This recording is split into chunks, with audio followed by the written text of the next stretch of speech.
श्रीराम समर्थ. जयाचा जनी जन्म नामार्थ झाला, जयाने सदा वास नामात केला. जयाच्या मुखी सर्वदा नाम कीर्ती, नमस्कार त्या ब्रह्मचैतन्य मूर्ती. जय जय रघुवीर समर्थ. सद्गुरू श्री ब्रह्मचैतन्य गोंदवलेकर महाराज यांचं प्रवचन. 22 मार्च. भगवंतास स्मरून प्रपंच केल्यास तो नीटनेटका होईल.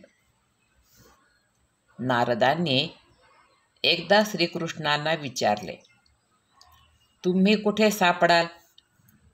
त्यावर श्रीकृष्ण म्हणाले, नारदा, मी वैकुंठात नाही, रखुमाईपाशी सापडेल असेही नाही, तर मी माझ्या भक्तापाशी सापडेल. भक्त नाही तरी देवाशिवाय कसे राहणार? देवाला देवपण तरी कुणी आणले? भक्त जर नाहीत तर देव तरी कुठचे आले? देव आहे असे जे मानतात त्यांनाच देवाचे अस्तित्व समजते. नास्तिकाला देव कुठला? त्याला विचारले, तुझे कोण आहे या जगात? तर तो सांगेल, हे जे सर्व काही आहे, आपले भाऊ, बहीण, बायको, मुले वगैरे नातेवाईक, तसेच प्रपंचात ज्या काही गोष्टी लागतात त्या सर्व माझ्या आहेत. परंतु मग देवाघरची वाट काय? ज्याने जग निर्माण केले त्याला विसरायचे आणि जे उत्पन्न केले ते माझे म्हणायचे, हा परमार्थ होईल काय? तेव्हा देव आहे अशी भावना धरा आणि देवाला दार उघडा, म्हणजे तो सदा सर्व काळ तुमच्या जवळच आहे. भावनेने देव आपलासा केला पाहिजे. आपण कुठेही गेलो तरी आपल्या रामाला बरोबर घेऊन जात जा, म्हणजे तुम्हाला काही भीती नाही.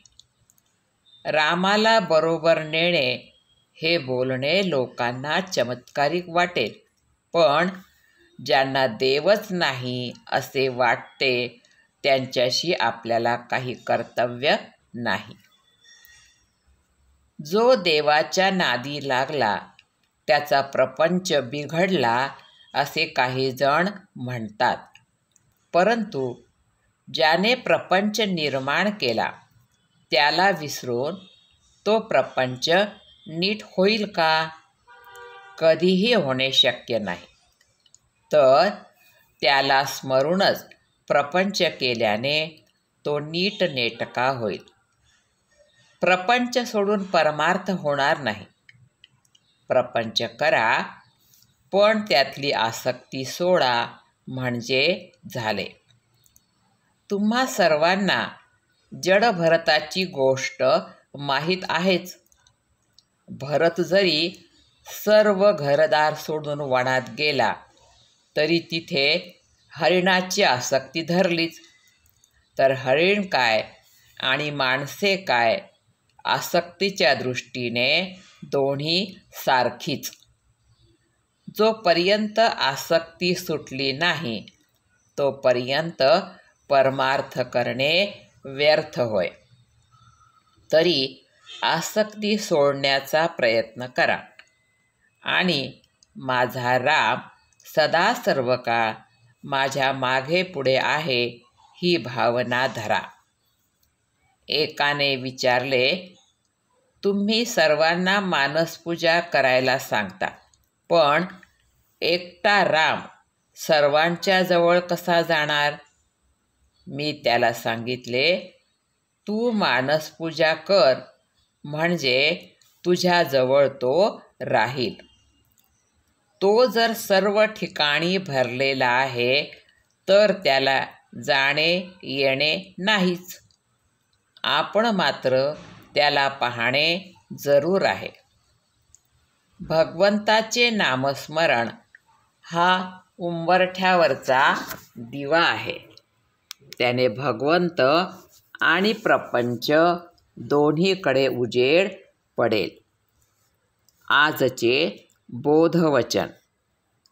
देवावर सर्व सोपून निश्चिंत होणे हेच अनुसंधान समजावे. जानकी जीवन स्मरण. जय जय राम. श्रीराम समर्थ.